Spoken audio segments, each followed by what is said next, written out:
अभी तक हम लोगों ने देख लिया था सपोर्टिव कनेक्टिव टिश्यू। आज हम लोग देखने वाले हैं फ्लूइड कनेक्टिव टिश्यू। अब देखिए, कनेक्टिव टिश्यू का ये जो है ऑलमोस्ट चौथा वीडियो है, जिसमें एक तो हमने ओवरऑल टिश्यू के बारे में समझा था, और उसके बाद हम लोगों ने muscular tissue, then nervous tissue, फिर कनेक्टिव टिश्यू के ऊपर आपके दो वीडियोस बन चुके हैं। ठीक है, तो ये ऑलमोस्ट फिफ्थ वीडियो है सिर्फ टिश्यू के ऊपर। ठीक है, so the today's topic of study is fluid connective tissue. देखिए, फ्लूइड का क्या मतलब होता है? फ्लूइड का मतलब होता है लिक्विड। तो आपकी बॉडी के ऐसे टिश्यूज जो लिक्विड फॉर्म में है, तो कौन से हैं ऐसे टिश्यूज? तो आप बोलेंगे ब्लड है और एक लिम्फ है। तो आप ये ध्यान रखिएगा, ब्लड और लिम्फ ऐसे कनेक्टिव टिश्यू हैं आपकी बॉडी के, जो कि फ्लूइड कनेक्टिव टिश्यू में आते हैं। ठीक है, आगे बढ़ते हैं हम लोग। तो यहाँ पे फ्लूइड कनेक्टिव टिश्यू है क्या? तो डिस्टिंक्ट कैरेक्टरिस्टिक, जिस तरीके से जो दूसरे टिश्यूज होते हैं वो इतने ज्यादा लूजली पैक्ड नहीं होते, लूजली स्पेस्ड नहीं होते, तो ये जो टिश्यू होता है लूजली स्पेस्ड है क्योंकि लिक्विड है। हम लोग केमिस्ट्री में पढ़ते हैं the molecules of gases, liquid and solid. Solid के एकदम टाइटली पैक होते हैं, लिक्विड के फ्लो कर सकते हैं, लूजली पैक होते हैं, और जो गैसेस के मॉलिक्यूल्स होते हैं वो तो एकदम सेपरेटेड, सेग्रीगेटेड होते हैं, दूर दूर भागते हैं। तो लूजली स्पेस्ड है क्योंकि ब्लड है, ब्लड के अंदर लिक्विड है। ठीक है, एक लिम्फ करके भी टिश्यू होता है जिसके बारे में अभी हम बात करेंगे कि है क्या ये लिम्फ। ठीक है, तो इसका जो लिक्विड होता है उसको प्लाज्मा कहते हैं, ब्लड के। तो अगर आपसे पूछा जाए कि ब्लड में ब्लड सेल्स के अलावा क्या है, तो जो कुछ भी है वो प्लाज्मा है। अब प्लाज्मा क्या है? तो ये येलो कलर का लिक्विड होता है जिसमें 90 टू 95% वाटर होता है। उसके अलावा प्रोटीन होते हैं, कुछ और भी सिक्रीशंस होते हैं, जिसके बारे में हम लोग बाद में बात करेंगे कि उसका क्या क्या कॉम्पोजिशन है।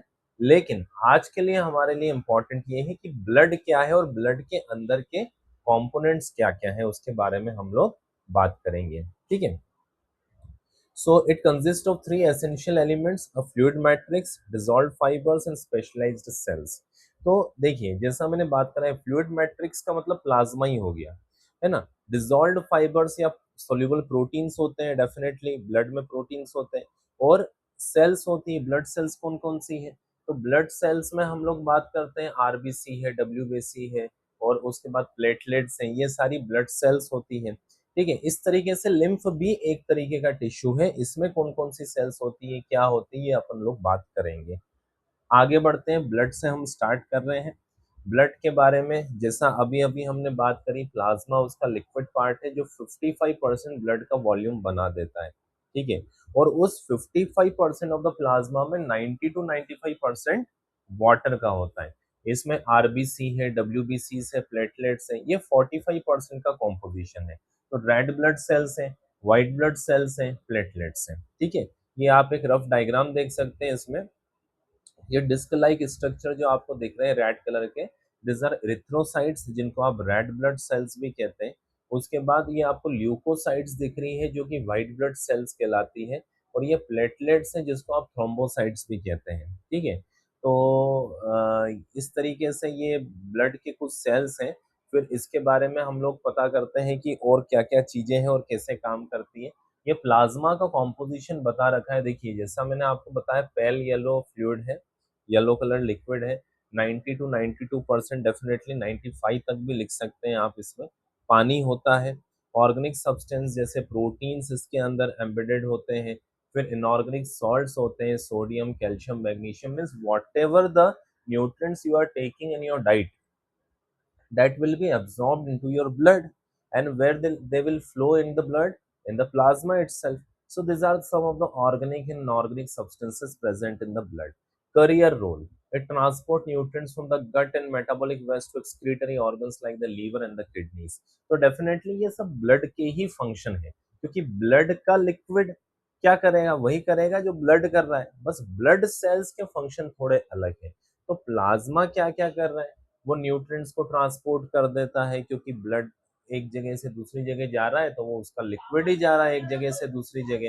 ठीक है, तो वो क्या कर रहा है? ट्रांसपोर्टेशन में हेल्प कर रहा है। एक्सक्रीटरी ऑर्गन्स, लीवर, किडनीज तक पहुंचा रहा है। ठीक है, अब हम एक एक करके ब्लड सेल्स के बारे में देखते हैं। तो पहली ब्लड सेल है हमारी आरबीसी, जो डिस्क शेप की होती है। ध्यान रखना ये सर्कुलर नहीं होती। इसमें हीमोग्लोबिन नाम का एक red colour iron containing pigment होता है। ठीक है, कहते हैं ना जिनको हीमोग्लोबिन की कमी होती है उनको आयरन रिच फूड खाना चाहिए, यानी चुकंदर खाओ आप लोग, ठीक है, स्पिनच खाओ, पालक, ठीक है, तो अनार खाओ। तो ये सारी चीजें आप लोगों को खाने के लिए इसलिए बोली जाती है क्योंकि जब आयरन की कमी हो रही है तो आयरन कंटेनिंग सब्सटेंस है कि आपकी बॉडी में हीमोग्लोबिन है। हिम मतलब आयरन होता है, ग्लोबिन एक प्रोटीन होता है। Iron containing protein is called as haemoglobin, जो आपके ब्लड में होता है। ठीक है, तो आरबीसी का जो लाइफ स्पेन है वो कितना है, 120 डेज का है। They are the most numerous cells in our blood. हमारे ब्लड में मिलने वाली सबसे ज्यादा मिलने वाली अगर कोई सेल है तो ये आरबीसी है, और स्मॉलेस्ट सेल भी है ये आपकी बॉडी की, आप ये ध्यान रखिएगा। अच्छा, एक इंपॉर्टेंट चीज जो यहाँ पे लिख रखी है कि mature RBC in humans lack a nucleus in most organelles. देखिए मैच्योर आरबीसी में न्यूक्लियस नहीं होता, माइटोकॉन्ड्रिया नहीं होता, बहुत सारे सेल ऑर्गेनल्स नहीं होते। व्हाई? इसलिए ताकि ज्यादा से ज्यादा हीमोग्लोबिन उसके अंदर रह सके, क्योंकि हीमोग्लोबिन का काम क्या है, ट्रांसपोर्टेशन ऑफ ऑक्सीजन। हम लोग कहते हैं ना आरबीसी का काम है ट्रांसपोर्टेशन ऑफ ऑक्सीजन। तो बेसिकली जो ऑक्सीजन है वो आरबीसी के हीमोग्लोबिन के साथ बाइंड होता है, तो ऑक्सी हीमोग्लोबिन बन जाता है। तो आप जब भी सांस लेते हैं, when you are inhaling, your oxygen basically goes and bind to your hemoglobin, makes a compound called as oxyhemoglobin that get transported to every particular cell of the body।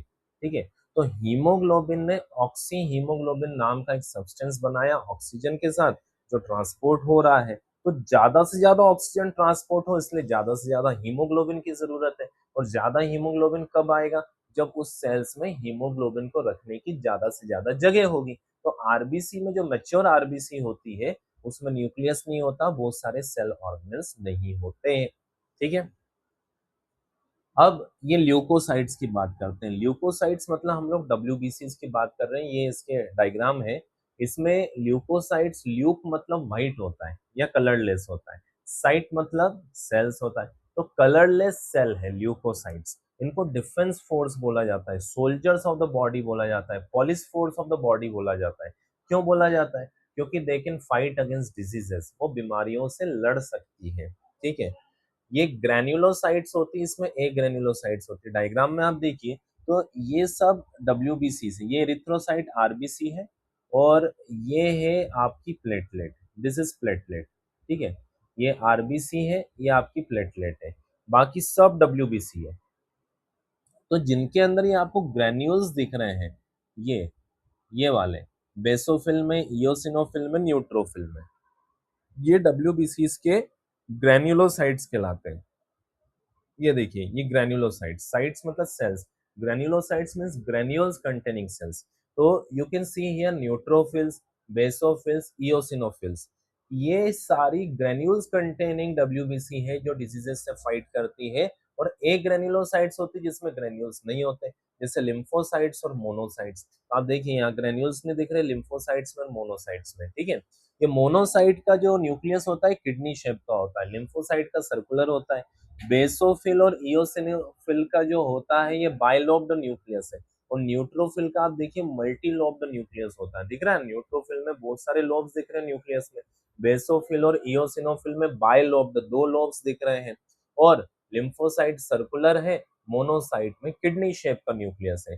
तो ये इनके न्यूक्लियस होते हैं। अच्छा, इंपॉर्टेंट ये है कि इनका नाम ऐसा क्यों रखा, इयोसिनोफिल, न्यूट्रोफिल, बेसोफिल। तो आप एसिड, बेस और न्यूट्रल समझते हैं, तो ये इयोसिनोफिल को एसिडोफिल भी बोला जाता है क्योंकि ये एसिड डाई से स्टेन होता है।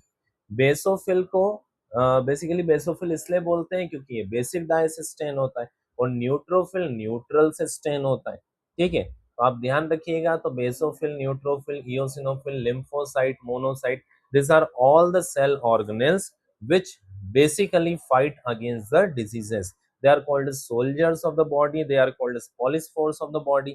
ठीक है, अब हम लोग बात करते हैं नेक्स्ट सेल ऑर्गेनेल की, that is called as platelets. तो प्लेटलेट्स को क्लोटिंग स्पेशलिस्ट बोला जाता है, responsible for the clotting of the blood, also called as thrombocytes. इनको थ्रोम्बोसाइट्स भी बोला जाता है।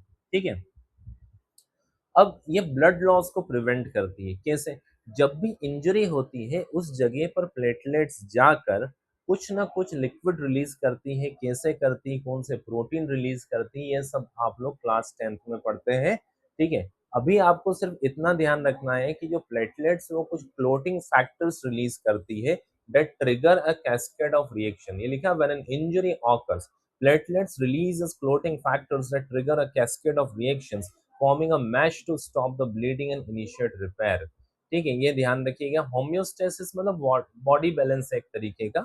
Prevention of blood loss. Homeostasis मतलब, होम्यो मतलब एक जैसा, स्टेसिस मतलब कंडीशन, स्टैटिक कंडीशन। तो आपकी बॉडी में टेम्परेचर मेंटेन करना भी होम्योस्टेसिस कहलाता है। तो होम्योस्टेसिस का काम बहुत सारे पर्टिकुलर बॉडी के ऑर्गन्स कर रहे हैं। तो इस तरीके से प्लेटलेट्स कैसे होम्योस्टेसिस कर रही है, ब्लड लॉस को प्रिवेंट करके, ब्लड का वॉल्यूम बनाए रखकर। इस तरीके से आपकी बॉडी में वो हेल्प करती है, इंजरी के दौरान टोटल ब्लड लॉस से प्रिवेंट करती है। ठीक है, तो दे आर थ्रोम्बोसाइट्स। ठीक है, अब हम बात करते हैं, एक सेकेंडरी फ्लूइड होता है जिसको लिम्फ कहते हैं। ये लिम्फ बेसिकली है क्या, तो आप इसकी डेफिनेशन देखिए, a specialised fluid that drains from the tissues acting as the middle man between blood and the body cells. इसको आप लिम्फ कहते हैं। देखिए, इसको मैं थोड़ा सा समझा देता हूँ आपको कि ये एक्चुअली बनता कैसे है और होता क्या है। देखिए, सपोज ये एक ब्लड वेसल है, यहाँ से ब्लड आया और ये सपोज ब्लड सेल्स है। Just a minute.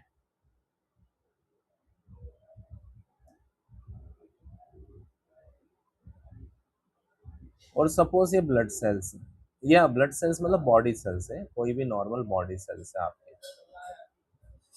ठीक है, ये बॉडी सेल्स है आपके। तो ये ब्लड जो है इन बॉडी सेल्स को क्या देना चाह रहा है, ये इनको न्यूट्रिएंट देना चाह रहा है। इसी कारण से ब्लड यहाँ पर आया है और न्यूट्रिएंट देके ये जो पर्टिकुलर ब्लड है ये निकल जाएगा। ठीक है, इसको इस तरीके से इमेजिन करिए कि ये निकल जाएगा, यहाँ से आया और इस तरीके से ये यहाँ से बाहर हो जाएगा न्यूट्रिएंट देके। तो जब भी वो न्यूट्रिएंट देता है, ठीक है, तो बहुत सारा जो लिक्विड होता है वो स्टक कर जाता है सेल्स के बीच में। अब आप ध्यान से देखना थोड़ा सा। ठीक है, यहाँ से आ रहा है, यहाँ से जा रहा है और यहाँ पे मिल रहा है। अब ये मिल रहा है, ये और कुछ है, हाँ, ये लिम्फ है। देखो हुआ क्या है, सुनना आप बात को। जैसे यहाँ से ब्लड आया, उस ब्लड ने न्यूट्रिएंट दिए और वापस निकल गया वेस्ट लेके। सपोज ऑक्सीजन दी, CO2 ली और वापस निकल गया। अब होता क्या है कि ब्लड अगर यहाँ इन सेल्स के बीच में जो स्पेसेस है इसमें अगर अटक जाए तो, और यहाँ से ना निकल पाए, तो वो फिर इस रास्ते से निकलेगा जिस रास्ते को आप लिम्फ वेसल कहते हैं, और इसके अंदर जा रहे लिक्विड को लिम्फ कहते हैं। तो ये लिम्फ अलग क्यों है, क्योंकि ये एक तरीके का व्हाइट या कलरलेस लिक्विड होता है। जब ब्लड रेड कलर का है तो लिम्फ कलरलेस क्यों है। तो ध्यान रखिएगा, इन सेल्स के बीच में जब ये ब्लड आया था तो उसने ऑक्सीजन दी थी, उस दौरान ब्लड के कंपोनेंट्स में से जो WBCs होते हैं, व्हाइट ब्लड सेल्स, और कुछ अमाउंट ऑफ प्लाज्मा, वो अटक जाता है। यानी लिक्विड पार्ट तो रहेगा कुछ थोड़ा बहुत, और WBC नाम के सेल्स क्योंकि उनकी साइज बड़ी होती है वो जा नहीं पाते यहाँ से वापस, तो वो अटक जाते हैं। तो अब WBC और उस प्लाज्मा को निकालने के लिए जो रास्ता दिया गया है उसी को हम लिम्फ वेसल कहते हैं। और ये WBC और प्लाज्मा को एक साथ हम लोग लिम्फ कहते हैं यहाँ पर। अच्छा, ऐसा नहीं कि WBC प्लाज्मा के साथ और कुछ नहीं होगा, लेकिन RBC प्लेटलेट्स नहीं होगी, कुछ प्रोटीन्स कंपोनेंट्स हो सकते हैं, अमीनो एसिड्स हो सकते हैं, बट और कुछ भी नहीं होगा। WBC की प्रेजेंस है प्लाज्मा के अंदर, प्लाज्मा येलो कलर का है और ये WBC इसके अंदर प्रेजेंट है, इसलिए हम इसको व्हाइट प्लस येलो, पेल व्हाइट बोलते हैं। किसको, लिम्फ को। ये पेल व्हाइट लिक्विड है, तो इसको टिश्यू फ्लूइड भी कहते हैं क्योंकि टिश्यूज के बीच में स्टक कर गया था और इसको निकलना अब जरूरी है। अगर ये नहीं निकल पाया तो फिलेरियोसिस जैसी डिजीज हो जाती है जिसको हाथी पाँव डिजीज कहते हैं। यानी पैर बड़े बड़े हो जाते हैं, बहुत सारा लिम्फ इकट्ठा हो जाता है या टिश्यू फ्लूइड इकट्ठा हो जाता है सेल्स के बीच में। Got the point. अच्छा, मेरा आपसे एक क्वेश्चन है कि अगर यहाँ से WBC निकल नहीं पा रहे हैं तो WBC आए कैसे थे। क्योंकि आए भी तो इसी रास्ते से अगर निकल नहीं पा रहे हैं और साइज बड़ी है, जैसा सर ने बताया, अभी मैं बोल रहा था, तो आप लोग सोचेंगे सर तो बोल रहे हैं कि निकल नहीं पा रहे, तो फिर आए कैसे? तो ध्यान रखना वो ब्लड प्रेशर के कारण आ जाते हैं, लेकिन ये ऐसा यहाँ से कोई रिवर्स प्रेशर तो लगता नहीं, इसलिए निकल नहीं पाते। Got the point? So this is actually called as lymph. अब आपसे पूछा जाए कि which component out of blood and lymph have more capacity to fight against disease, your answer will be lymph, not the blood, because lymph contains only WBCs, which have the capacity to fight against diseases. ये आप ध्यान रखिएगा। सो lymph is a colorless fluid filter out of blood capillaries। ये blood capillaries से बाहर आ गया है। ध्यान रखना, ये blood की जो vessels है, इसमें ये जो बीच में होती है किसी भी organ के पास, जिस कारण से उसमें से न्यूट्रिएंट्स आ सकते हैं या ब्लड आ सकता है, ये बहुत पतली ब्लड वेसल होती है, इसको कैपिलरीज कहते हैं। तो this is artery, capillary, then veins, ऐसे होती है। अपन 10th में पढ़ेंगे, आर्टरी और वेन कैपिलरीज के थ्रू जुड़ी होती है, तो ये कैपिलरी है, बीच वाली ब्लड वेसल। ठीक है, 10th में पढ़ोगे आर्टरी वेन कैपिलरीज होती है। ठीक, इसमें क्या लिखा? It lacks RBCs, platelets and large proteins. Its primarily role include draining excess fluid from tissues and housing immune cells that monitor for infection. क्या बोला? कि जो भी टिश्यूज के बीच में एक्सेस फ्लूइड है उसको ड्रेन आउट कर देना। दूसरा, इम्यून सेल्स को मॉनिटर करना इन्फेक्शन के लिए। तो इम्यून सेल्स का मतलब डब्ल्यूबीसीज की बात कर रहे हैं, बिकॉज इट कंटेन्स ओनली डब्ल्यूबीसीज, इसलिए हम उसकी बात कर रहे हैं। ठीक है, एक और चीज आप ध्यान रखिए, यहाँ पे लिखा है it consist of plasma and white blood cells predominantly lymphocytes. Lymphocytes हम लोगों ने देखे थे, ये लिम्फोसाइट्स है, सर्कुलर, जिसमें न्यूक्लियस होता है। ठीक है, they fight against disease. Lymphocytes are the types of WBC. ठीक है, अब ये एक डिफरेंस दे दिया है, कंपैरेटिव एनालिसिस ब्लड और लिम्फ के बीच में, इंपॉर्टेंट है for the class 9th standard students. आप इसको याद कर लीजिएगा, स्क्रीनशॉट ले लीजिए। ब्लड का कलर क्या है? रेड, किसके कारण? हीमोग्लोबिन के कारण। लिम्फ का कलर क्या है? कलरलेस है, या पेल येलो बोल सकते हैं, पेल वाइट भी बोल सकते हैं, कोई दिक्कत नहीं है, और कलरलेस भी बोल सकते हैं। कलरलेस हम इसलिए बोल देते हैं कई बार क्योंकि डब्ल्यूबीसी का कंटेंट बहुत ज्यादा है, तो जो प्लाज्मा की येलोइशनेस है वो काफी कम हो जाती है, तो डब्ल्यूबीसीज के कंटेंट के कारण वो पेल वाइट या फिर हम उसको कलरलेस भी बोल सकते हैं। ठीक है, कंपोनेंट्स क्या है ब्लड में? RBC, WBC, platelets, plasma. Lymph में सिर्फ और सिर्फ प्लाज्मा और व्हाइट ब्लड सेल्स है। ठीक है, ब्लड में रिच इन एल्ब्यूमिन और ग्लोबुलिन, और लिम्फ में contain less protein, protein comparatively कम होते हैं। ठीक है, फ्लो डायरेक्शन सर्कुलर है। सर्कुलर क्यों बोला? कि ब्लड हार्ट से आया, ऑर्गन्स तक पहुंचा, और फिर हार्ट में पहुंच गया, तो सर्कुलर चल रहा है ना, ऐसे। लेकिन लिम्फ सिर्फ ऑर्गन से हार्ट तक चलता है, यूनिडायरेक्शनल टुवर्ड्स हार्ट। ये जैसे मैंने आपको डायग्राम में बताया, तो लिम्फ सिर्फ यहीं से निकल रहा है और यहाँ जा रहा है। वहां से जो आया था वो तो ब्लड था, ये यहाँ से निकल के वापस एक्चुअली ब्लड में पहुंच जाता है, इसलिए हम इसको यूनिडायरेक्शनल कहते हैं, क्योंकि आने वाला तो कुछ और है, जाने वाला लिम्फ है। ठीक है, इसलिए remember this thing, blood has a by directional flow, lymph has a unidirectional flow. ठीक है, फंक्शन ब्लड के वही फंक्शन है जो आरबीसी, प्लेटलेट्स के, ट्रांसपोर्टेशन और क्लॉटिंग करना। ट्रांसपोर्टेशन किसका? ऑक्सीजन का। लिम्फ क्या करता है? इम्यूनिटी प्रोवाइड करता है, ड्रेनेज स्ट्रॉन्ग करता है। ठीक है, आपके कुछ क्वेश्चंस हो आप मुझे लिख के भेज सकते हैं। So I think that's all for today. Thanks a lot, thank you very much, good day.